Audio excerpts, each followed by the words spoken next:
বন্ধুরা, আমি প্রতিদিনই মিঠিঝরা গল্পের পাশাপাশি আমি আমার ডেলি লাইফস্টাইল ব্লগ শেয়ার করি। প্লিজ আমার ভিডিওগুলো দেখে আমার পাশে থাকবে। আজ আমি তোমাদের সামনে নিয়ে চলে এসেছি স্কুল অফিসের সকাল বিকেলে কিংবা চায়ের সঙ্গে দারুণ মজাদার একটা টিফিন নিয়ে।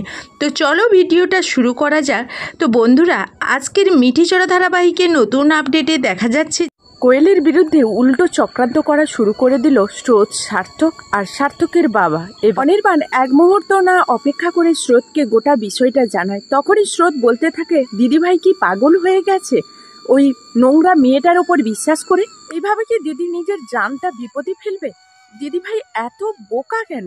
তখনই অনির্বাণ বলতে থাকে, স্রোত যাই হয়ে যাক না কেন, আমাদেরকে রায়ের চোখ খোলার জন্য কোয়েলের ক্যান্সারের রহস্যটা উদ্ঘাটন করতে হবে, আর তার জন্য আমার তোমাদের হেল্প চাই। তখনই স্রোত বলতে থাকে, অনিদাদা ভাই তুমি একদম টেনশন করো না, আমার রাই দিদিভাই কোয়েলের ডোনার হওয়া থেকে আমি যে কোনো মূল্যে যে কোনো কিছু করতে রাজি আছি। স্রোত যখন সার্থকের বাবাকে পুরো বিষয়টা বলে, তখনই সার্থকের বাবা বলতে থাকে, আচ্ছা সার্থক, তুই একবার ভেবে দেখতো, যখন ক্যান্সারের রুগী একটা শেষ স্টেপে চলে যায় তখন ক্যান্সারের রুগীকে কি দেওয়া হয়? তুই বরং একটা কাজ কর, কোয়েলের দিকে কেমোথেরাপির এই কথাটা ছুড়ে দে, তারপর দেখ ওর রিয়াকশন কেমন হয়। যদি দেখিস ও নড়বড়ে হয়ে গেছে, তখন ভাববি ও মোটেও ক্যান্সারে আক্রান্ত নয়, কারণ ক্যান্সারে আক্রান্ত রোগী ও যে কোনো মূল্যে সে তার বিপদ থেকে উদ্ধার পেতে চায়। আর যেখানে কিনা আমাদের এই হসপিটালে বিনামূল্যে এই ট্রিটমেন্টটা পাবে, তাহলে ও তো এই সুযোগটা লুটে নেওয়ার চেষ্টা করবে। যদি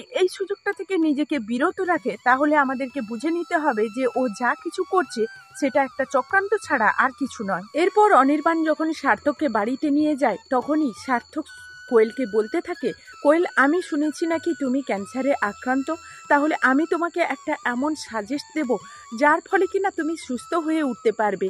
তার জন্য কোনো কিছুর প্রয়োজন নেই, তুমি বরং আমার সঙ্গে হসপিটালে চলো, আমি সেখানে তোমার দাঁড়িয়ে থেকে নিজে ট্রিটমেন্ট করাবো, আমি তোমার বিনামূল্যে কেমোথেরাপির ব্যবস্থা করে দেব। তখনই সার্থকের বাবা বলতে থাকে, রাইকে আমি মেয়ের মতো দেখি, আর তুমিও আমার মেয়ের মতো, আর যাই হোক না কেন তোমার তো এই তো বয়স, এই বয়সে তুমি কেন এই পৃথিবী ছেড়ে চলে যাবে বলো তো?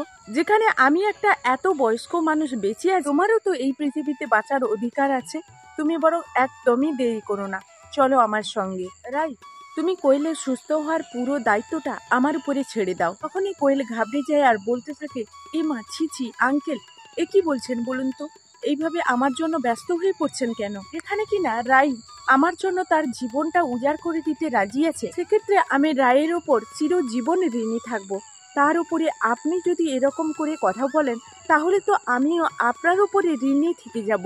তখনই সার্থকের বাবা বলতে থাকে, দেখো আমি ঋণ ফিন এত সব বুঝি না, আমার চোখের সামনে একজন মানুষ যেহেতু অসুস্থ হয়ে পড়ে আছে, তাকে সুস্থ করার দায়িত্ব আমি নেব, তুমি বরং আমার সঙ্গে চলো। তখনই কোয়েল বলতে থাকে, দূর বাবা ছাই, এই লোকটা কিন্তু কোনো কিছুই বোঝাতে পারছি না, একবার যদি ওনার সঙ্গে আমি ওই লোকটার হসপিটালে পৌঁছে যাই, তাহলে তো উনি যদি নিজের মতো ট্রিটমেন্ট করা আমার শুরু করে দেয়, তাহলে তো আমার হাতে হাড়ি ভেঙে দেবে, তাহলে তো আমার সব প্ল্যান ভেস্ত হয়ে যাবে, আর এতদিন তীরে আসার তরি আমার ডুবে যাবে, আর এটা আমি কোনো মতেই হতে দেব না। তো বন্ধুরা, এই ছিল মিঠিঝরা ধারাবাহিকের নতুন আপডেট। বন্ধুরা, প্রত্যেক দিনের মতো আজকের আবারও তোমাদের সামনে একটা রেসিপি ভিডিও নিয়ে হাজির হয়ে গেছি। আজকের আমি নিয়ে এসেছি একটা টিফিন রেসিপি। এক বাটি সুজি দিয়ে অনেকগুলো টিফিন আমি তৈরি করে ফেলবো, আর এর স্বাদ কিন্তু মুখে লেগে থাকার মতো, যে কেউ একবার খেলে বারবার কিন্তু খেতে চাইবে। অসাধারণ হয় এই টিফিনটা, স্কুল কলেজে কিংবা অফিসের সময় এই টিফিনটাকে ব্যবহার করা যাবে। তো চলো আজকের ভিডিওটা শুরু করা যাক। বন্ধুরা, আজকের রেসিপিটা তৈরি করার জন্য আমি এখানে নিয়েছি এক বাটি পরিমাণ সুজি, আর নিয়েছি 4টে সেদ্ধ করা আলু। আলুটাকে আমি আগে থেকে ধুয়ে কড়াইতে জল দিয়ে অল্প লবণ দিয়ে কিন্তু সেদ্ধ করে নিয়েছিলাম। এখন কিন্তু আমি এই আলুগুলোকে এই গ্রেটারের মধ্যে গ্রেট করে নেব। এই গ্রেটার কিন্তু সবার বাড়িতে থাকে, আর এই গ্রেটারের মধ্যে কিন্তু আমি গ্রেট করে নেব। তোমরা চাইলে কিন্তু এই আলুটাকে হাতেও ম্যাশ করে নিতে পারো, কিন্তু সেক্ষেত্রে অনেক দলা থেকে যেতে পারে, তাই আমি এই গ্রেটারে কিন্তু গ্রেট করে নিচ্ছি। এখন দেখো বন্ধুরা, আমি এই সবগুলো আলুকে কিন্তু খুব ভালোভাবে গ্রেটারের সাহায্যে গ্রেট করে নিয়েছি। এখন চলে যাব মূল রান্না। আমি আগে থেকে কড়াই বসিয়ে দিয়েছিলাম, আর কড়াইটা এখন আমার গরম হয়ে গেছে। আমি এই কড়াইতে দিয়ে দেব 1 বাটি পরিমাণ যে সুজি বের করে রেখেছিলাম সেই সুজিটা। এখন আমি 1 মিনিট মতো এই সুজিটাকে কড়াইতে হালকা আঁচে ভেজে নেব। 1 মিনিট মতো আমার ভাজা হয়ে গেছে, আর আমি এখানে এখন জল অ্যাড করব। বাটি মেপে আমি সুজি নিয়েছিলাম, সেই বাটিরই 2 বাটি জল নেব। আমি 1 বাটি সুজির জন্য কিন্তু এখানে 2 বাটি জল ব্যবহার করছি, মানে যতটা পরিমাণ সুজি নেবে ঠিক তার ডবল নেবে জল। আমি 2 বাটি জল এখানে দিয়ে দিয়েছি, আর খুব ভালোভাবে এটাকে নাড়াচাড়া করে নিতে হবে যাতে কোনো দলাই সুজির মধ্যে না থাকে। এই সময় কিন্তু গ্যাসের আঁচটাকে একদম লো করে রাখতে হবে। এখন আমি এখানে দিয়ে দিচ্ছি 1/2 চামচ পরিমাণ লবণ। লবণটা কিন্তু তোমরা বুঝে শুনে অ্যাড করবে। লবণটা এখন দিয়ে আমি আবারও খুব ভালোভাবে একটু নাড়াচাড়া করে নেব। এখন আমার সুজির জলটা কিন্তু অনেকটা শুকনো হয়ে এসছে। এই সময় আমি যে আগে থেকে আলুটা গ্রেট করে রেখেছিলাম সেই আলুটা এখানে দিয়ে দিচ্ছি, আর এখানে দিয়ে দিচ্ছি অল্প পরিমাণ ধনেপাতা কুচি। ধনেপাতা না পড়লে মনে হয় যেন আজকে রান্নাটা ঠিকঠাক হলো না, তাই আমি এখানে ধনেপাতা দিলাম। আর দিয়ে দিচ্ছি কিছুটা পরিমাণ কাঁচা লঙ্কা কুচি। লঙ্কাটা তোমরা কিন্তু এখানে বুঝে শুনে অ্যাড করবে। এই সবগুলো দিয়ে আমি আবারও একটু খুব ভালোভাবে নাড়াচাড়া করে নেব, আর সুজির সঙ্গে এই সব কিছু আমি মিশিয়ে নেব। এখন আমি সব কিছু নাড়াচাড়া করে মিশিয়ে নিয়েছি, আর এর মধ্যে আমি এখন ব্যবহার করছি 1.5 চামচ পরিমাণ চাট মশলা।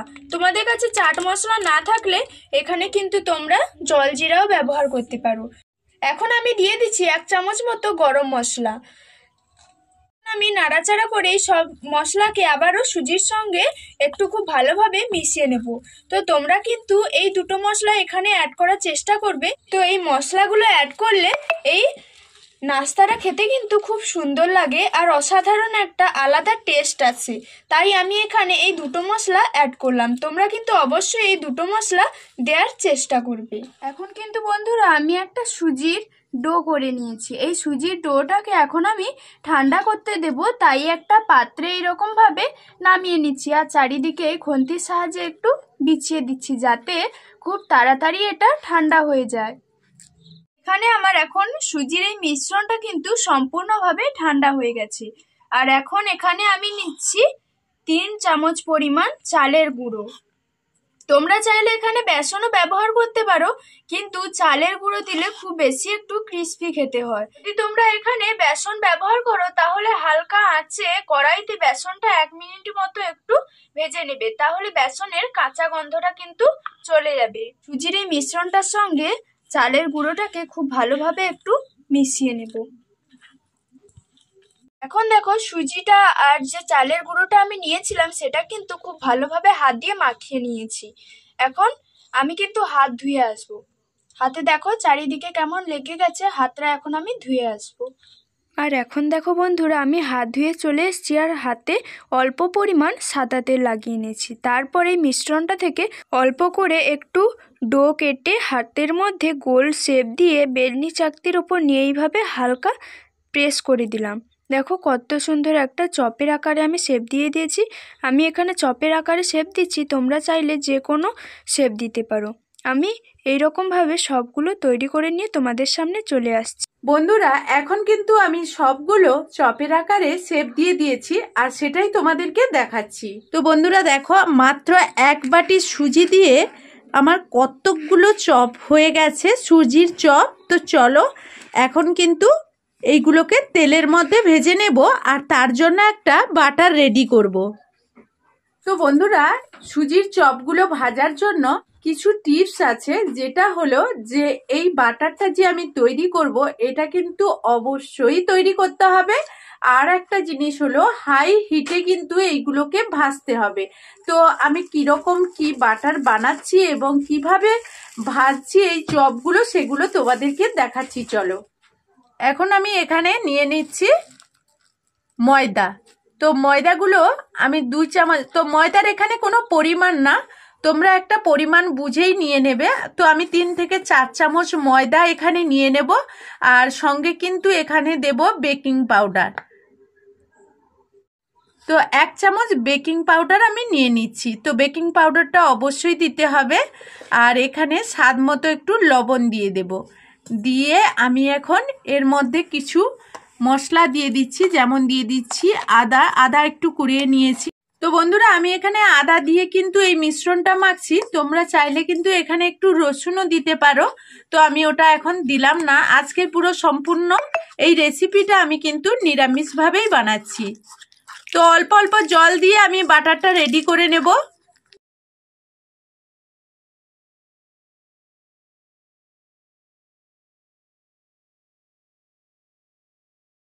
তো বন্ধুরা এই বাটারটার ঘনত্বটা হবে, আমরা যে পাটিসাপটা করি ওই পাটিসাপটার থেকেও একটু পাতলা।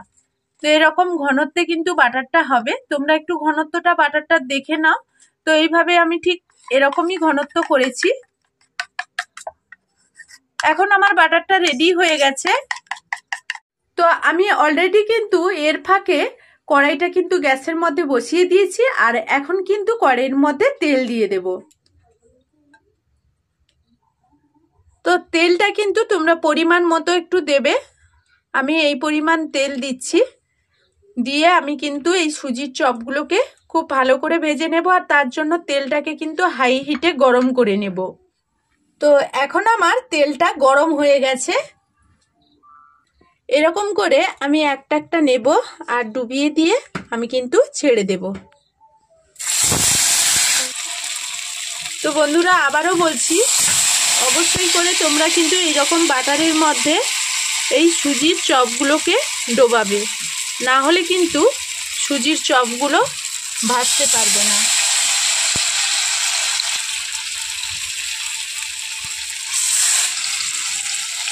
তো আমার যতগুলো ধরবে প্রথমে আমি ততগুলোই দিয়ে দিচ্ছি। তো এখানে 1 পিঠ হওয়া পর্যন্ত অপেক্ষা করব। তো আমার 1 পিঠ মোটামুটি হয়ে গেছে। আমি এখন উল্টে পাল্টে এইভাবে কিন্তু ভেজে নেব। তো এখানে কিন্তু হাই হিটেই উল্টে পাল্টে এই সুজির চপগুলোকে ভেজে নিতে হবে। তো বন্ধুরা তোমরা যদি আমার এই ভিডিওটা ফেসবুক পেজ থেকে দেখো, তাহলে আমার পুতুল ফ্যামিলির পেজটাকে একটা ফলো করে লাইক কমেন্ট করে আমার পাশে থাকার অনুরোধ রইল। তো বন্ধুরা সুজিগুলো যখন ভাজবে তখন কিন্তু তেলটাকে হাই হিটেই রাখতে হবে। তো বন্ধুরা এখন কিন্তু আমি 2 পিঠ খুব ভালো করে ভেজে নিয়েছি। আর সুজিগুলো যেহেতু আমি আগেই রান্না করে নিয়েছি আমরা, তার জন্য কিন্তু হাই হিটেই ভেজে নেবে। তো এইভাবে বাদবাকিগুলো ভেজে নেব।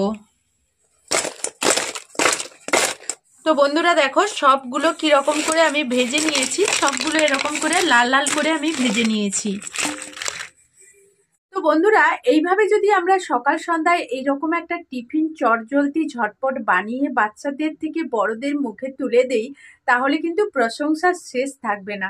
তো আমি কি বলবো, তোমরা অন্তত একদিন বানিয়ে খাবে, তাহলে বুঝতে পারবে যে কতটা এই রেসিপিটা অসাধারণ বলতে পারো। একেবারে এর স্বাদ মুখে লেগে থাকবে। দারুণ একটা রেসিপি। তো এখন চলো তোমাদেরকে সার্ভ করে দেখাই। তো বন্ধুরা আমি এই টিফিনটাকে টমেটো সসের সঙ্গে সার্ভ করছি। তোমরা চাইলে যে কোনো কাঁচা স্যালাডের সঙ্গে এটাকে সার্ভ করতে পারো। তো বন্ধুরা কতটা মুচমুচে হয়েছে দেখো।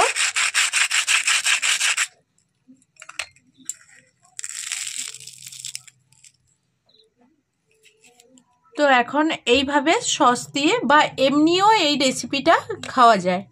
তো এখনকার মতো এই ভিডিও থেকে বিদায় নিচ্ছি। ফিরে আসবো নতুন কোনো ভিডিও নিয়ে। ততক্ষণ সবাই সবার পরিবারকে নিয়ে ভালো থাকবে।